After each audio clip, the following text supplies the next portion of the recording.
વડોદરા શહેરના સમા વિસ્તારમાં આવેલા અરવિંદ પાર્ક, જ્યોતિ પાર્ક સિલ્વર ઓકમાં રહેતા લોકો રખડતા શ્વાનોના કારણે ભયના વાતાવરણમાં જીવી રહ્યા છે. વડોદરા શહેરના સમા વિસ્તારમાં આવેલા અરવિંદ પાર્ક સોસાયટી જ્યોતિ પાર્ક સિલ્વર ઓકમાં રહેતા રહેવાસીઓને છેલ્લા ઘણા વર્ષોથી રખડતા શ્વાનથી હેરાન પરેશાન થવાનો વારો આવ્યો છે.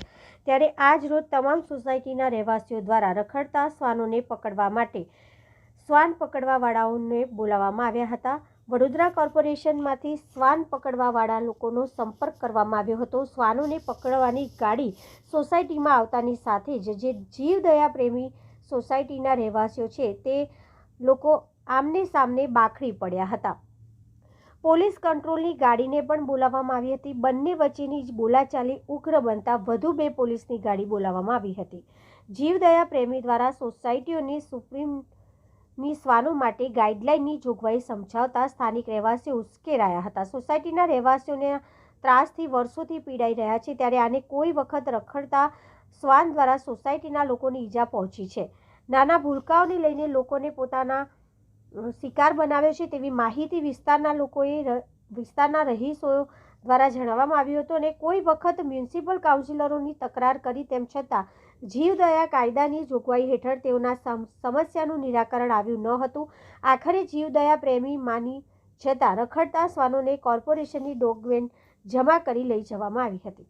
અત્રે ઉલ્લેખનીય છે કે વડોદરા કોર્પોરેશન કરોડો રૂપિયાના શ્વાનોના ખસીકરણ પાછળ ખર્ચે છે.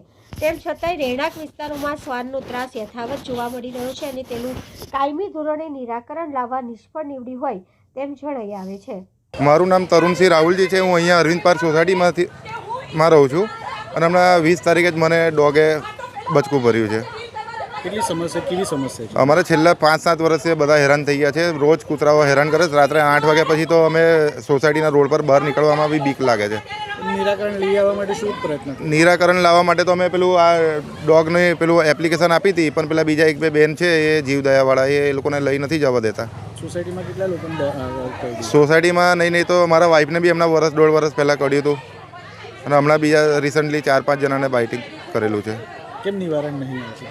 નિવારણમાં પેલા જીવદયાવાળા વચમાં પડે છે એટલા માટે નથી આવતું. એ લોકોએ પોલીસવાળાને બી હમણાં બોલાયા છે. અમે લોકોએ પેલી એપ્લિકેશન આપી હતી એના માટે. રજૂઆતો કરી હતી પણ એ લોકો એવું કહે છે કે સુપ્રીમ કોર્ટમાંથી કંઈ પેલો એ છે કે કંઈ આ લોકોને ખસીકરણ ના કરી શકે.